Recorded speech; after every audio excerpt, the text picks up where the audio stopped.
اعوذ باللہ من الشیطان الرجیم بسم اللہ الرحمن الرحیم۔ سورۃ التحریم یعنی یہ معاملہ کہ بیویوں کی محبت یا ان کے جذبات کا لحاظ اور پاس یا ان کی دلجوئی میں کوئی کام آپ ایسا کر بیٹھے کہ جو شریعت میں جائز نہیں، یا شریعت کا کوئی جائز کام ہے وہ آپ اس کو نہ کرنے کی قسم کھا لیں۔ اب ظاہر بات ہے کہ حضور کے لیے یہ تو ممکن نہیں تھا، قطعاً اس کا کوئی سوال ہی نہیں کہ آپ اپنی کسی بیوی کی محبت کی وجہ سے یا دلجوئی کی وجہ سے کسی حرام کام کا ارتکاب کرتے ہیں۔ لیکن دو تین واقعات ایسے ملتے ہیں کہ حضور نے اپنی بیویوں کی دلجوئی کے سلسلے میں کوئی چیز جو آپ کے لیے اصلاً حلال تھی اس کے بارے میں قسم کھا لی کہ اب یہ میں استعمال نہیں کروں گا، اس پر پکڑ آ گئی ہے۔ یا ایھا النبی لم تحرم ما احل اللہ لک، اے نبی صلی اللہ علیہ وسلم کیوں آپ حرام ٹھہرا رہے ہیں اپنے اوپر وہ شے جو اللہ نے آپ کے لیے حلال کی ہے۔ تبتغی مرضات ازواجک، کیا آپ چاہتے ہیں اپنی بیویوں کی رضا جوئی؟ واللہ غفور الرحیم۔ اب دیکھیے یہ تیور بتا رہے ہیں اللہ تعالیٰ کی جو یہ ناپسندیدگی۔ یا ایھا النبی لم تحرم ما احل اللہ لک تبتغی مرضات ازواجک واللہ غفور الرحیم، اللہ غفور الرحیم ہے، اللہ نے معاف فرمایا، اللہ نے آپ کی خطا سے درگزر کیا۔ قد فرض اللہ لکم تحلۃ ایمانکم، اللہ تعالیٰ نے تمہارے لیے ایسی قسموں کا کھول دینا جو ہے اس کا راستہ معین کر دیا ہے۔ فرض میں یہ بھی سمجھا گیا، لازم ٹھہرایا ہے، یعنی کوئی غلط قسم کھا لی ہے تو اس فرض ہے کہ اسے توڑ دیا جائے، لیکن توڑنے کا کفارہ ہے، ایسے نہیں توڑ دیا جائے گا۔ وہ بھی پوری آیت جو ہے وہ سورہ مائدہ کے اندر آ چکی ہے، گویا کہ اب آپ یہ اپنی قسم توڑیے اور وہ کفارہ ادا کیجیے۔ واللہ مولاکم، اللہ تمہارا مولا ہے، مددگار ہے، پشت پناہ ہے، وہو العلیم الحکیم، اور وہ سب کو جاننے والا ہے، کمال حکمت والا۔ وَإِذْ أَسَرَّ النَّبِيُّ إِلَىٰ بَعْضِ أَزْوَاجِهِ حَدِيثًا، اور جب نبی نے صلی اللہ علیہ وسلم اپنی بعض ازواج، اپنی کسی زوجہ محترمہ کو کوئی بات بتائی، اسرہ اسرار سے، خفیہ طور پر، راز کے طور پر۔ میں ان تفاصیل میں نہیں جا رہا کہ واقعات کیا تھے ورنہ بہت دیر لگ جائے گی، بات سمجھنی چاہیے، باقی یہ کہ آپ تفسیروں میں دیکھ سکتے ہیں۔ تو آپ نے کوئی بات اپنی کسی ایک زوجہ محترمہ کو بتائی اور کہا دیکھو یہ کسی اور سے کہنا نہیں، یہ میرا راز ہے۔ فلما نبأت بہ، جب انہوں نے اس کو ظاہر کر دیا۔ عورتوں کے کہتے ہیں پیٹ ہلکے ہوتے ہیں اس معنی میں کہ راز رکھنے اپنے پاس، بہت سے مرد بھی عورتوں کی طرح کے ہوتے ہیں، ان سے کوئی چیز چھپائی نہیں جاتی، نہ ہر زن زنست و نہ ہر مرد مرد، لیکن یہ کہ عام طور پر یہ عورتوں کی کمزوری شمار ہوتی ہے۔ تو ازواج مطہرات سے بھی اس کا صدور ہوا ہے۔ فلما نبأت بہ، جب انہوں نے اسے ظاہر کر دیا، وأظہرہ اللہ علیہ، اللہ تعالیٰ نے اپنے نبی کو صلی اللہ علیہ وسلم سے مطلع فرما دیا کہ وہ راز نہیں رہا ہے، راز آپ کی ان اہلیہ نے فاش کر دیا ہے۔ عرف بعضہ، تو حضور نے کچھ تو ان کے سامنے ظاہر کر دیا، وأعرض عن بعض، بات پوری ان کو نہیں بتائی، بعض جو ہے روک لی۔ فلما نبأہ بہ، تو جب انہوں نے حضور نے صلی اللہ علیہ وسلم ان کو بتایا، قالت من انباک ھذا، اب ایک طرز عمل تو یہ ہوتا ہے کہ فوراً ندامت ہوتی کہ ہاں حضور مجھ سے غلطی ہو گئی، میں واقعتاً آپ کا راز جو ہے وہ میں رکھ نہیں سکی اور مجھ سے بے دھیانی میں، بے خیالی میں بات نکل گئی۔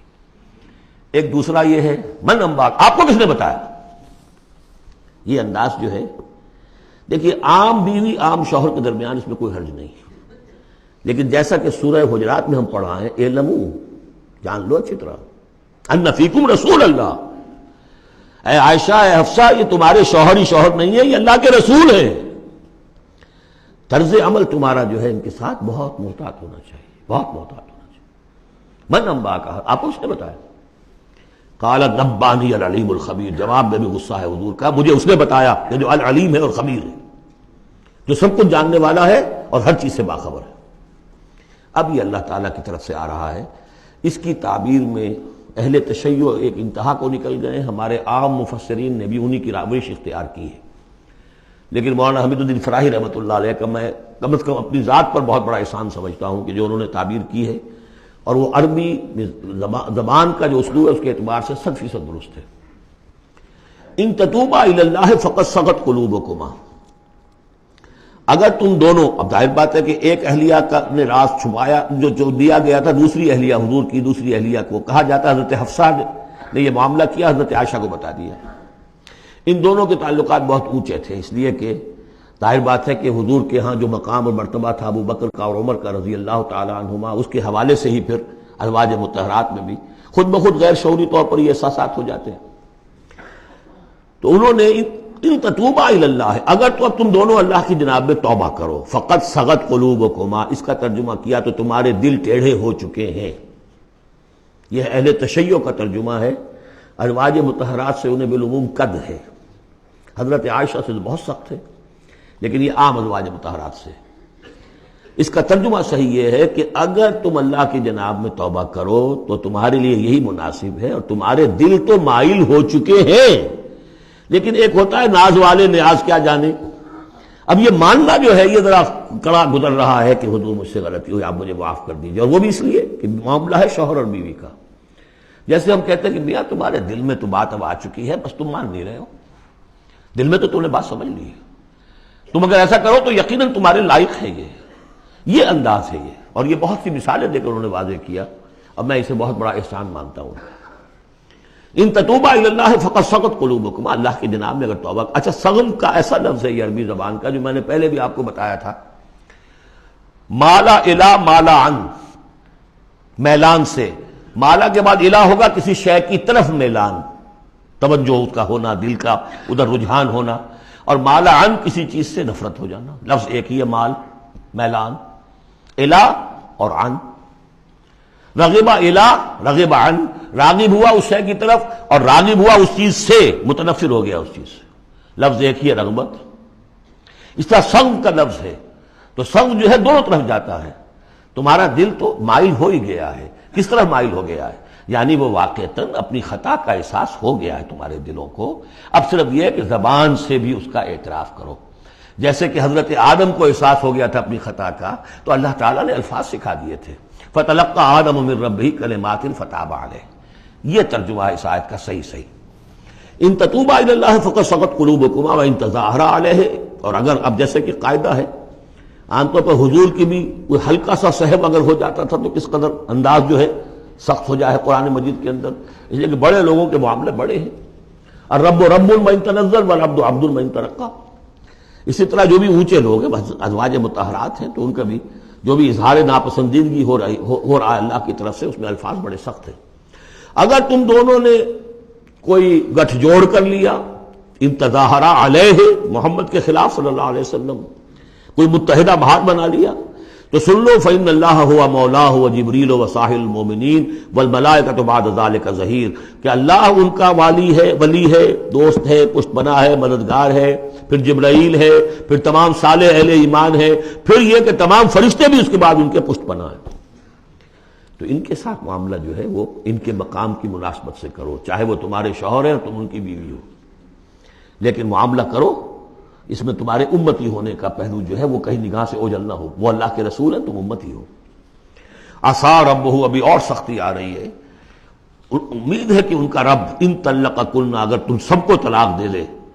ان یبدلہ ازواجا خیرا منکن، کہ بدل دے تم سے کہیں بہتر بیویاں ان کو عطا کر دے، مسلمات مومنات قانتات تائبات عابدات سائحات ثیبات وابکارا،